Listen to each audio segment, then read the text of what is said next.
दोस्तों नमस्कार। जिस घड़ी का इंतजार था वो घड़ी अब समाप्त हो गई है। बिहार विधानसभा के चुनाव के तारीखों के ऐलान हो चुके हैं और लोकतंत्र का महापर्व जिसे कहा जाता है उसकी शुरुआत अब होने जा रही है।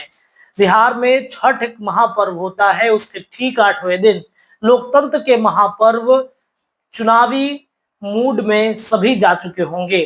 बिहार में 2 चरणों में चुनाव होंगे। 6 नवंबर और 11 नवंबर को चुनावी प्रक्रिया समाप्त कर ली जाएगी। इसके बाद 14 नवंबर को बाल दिवस के दिन, जवाहरलाल नेहरू के जन्म दिवस के दिन आपको बिहार में एक नई सरकार बनती हुई दिखेगी।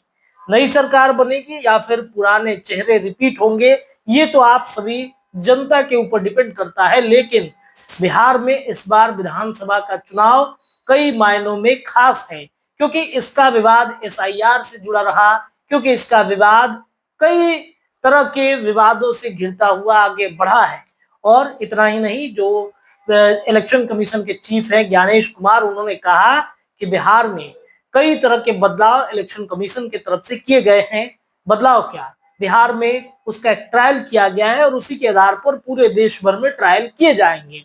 तो अब सवाल ये है कि जिसका जवाब आप चाहते हैं कि भाई कौन कौन से विधानसभा में कब कब चुनाव होंगे, उसका लिस्ट हमारे तक पहुंचा है, तो वो लिस्ट आप सभी दर्शकों तक पहुंचाना जरूरी है। तो सुबह सवेरे मैं रत्नेश पांडे स्वदेश लाइव के इस खास कार्यक्रम में बहुत बहुत स्वागत करता हूं। अभी तक आपने हमारे चैनल को सब्सक्राइब नहीं किया है तो काइंडली सब्सक्राइब जरूर कर दीजिएगा। तो चलिए शुरू करते हैं। 2 चरण में चुनाव होने जा रहे हैं।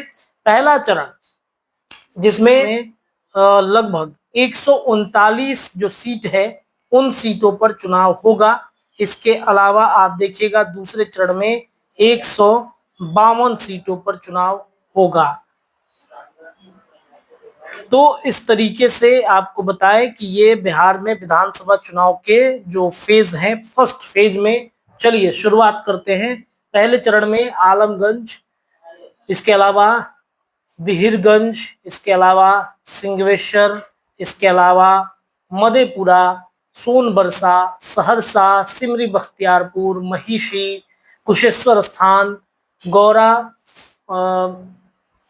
बरम, उसके बाद Benipur, Alinagar, Darbhanga rural area, Darbhanga main area, उसके बाद हायाघाट, उसके बाद बहादुरपुरम, उसके बाद केवटी, जाले, गायघाट, औरैया, इसके अलावा मीनापुर, बोचहा, सकरा, कुड़नी, मुजफ्फरपुर, कांटी, बौराज, पारो, साहेबगंज, उसके बाद बैकुंठपुर, बरौली, गोपालगंज, कुचायकोट, भोरे, हथुआ, सिवान, जीरादेई, दरौली, रघुनाथपुर, दरौधा, बढ़िया, गोरियाकोठी, महाराजगंज, एकमा, मांझी, बनियापुर, तरैया, मढ़ौरा, छपरा, गड़खा, अमनौर, परसा, सोनपुर, हाजीपुर, लालगंज, वैशाली, महुआ, राजापाकर, राघोपुर, महनार, पातेपुर, कल्याणपुर,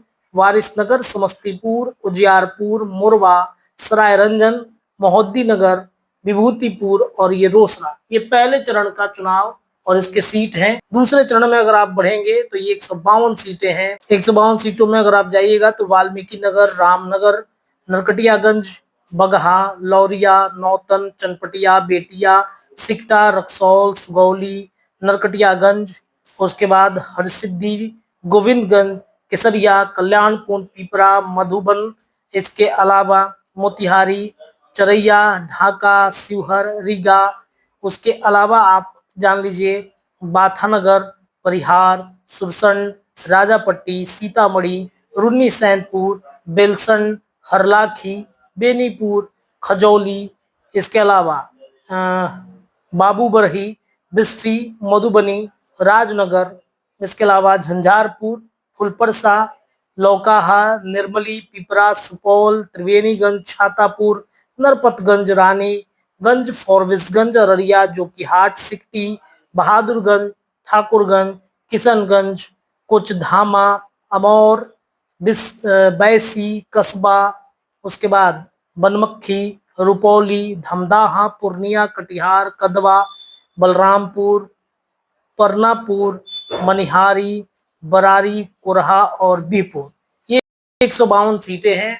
इन सीटों पर दूसरे चरण में चुनाव होंगे, यानी कि सीमांचल के क्षेत्रों में दूसरे चरण में चुनाव होने जा रहे हैं। तो ये आपके विधानसभा सीट है और इस सीट पर अब दूसरे चरण में चुनाव होंगे, यानी कि 11 नवंबर को ये तमाम सीटें हैं, इन सीटों पर चुनाव होने जा रहे हैं।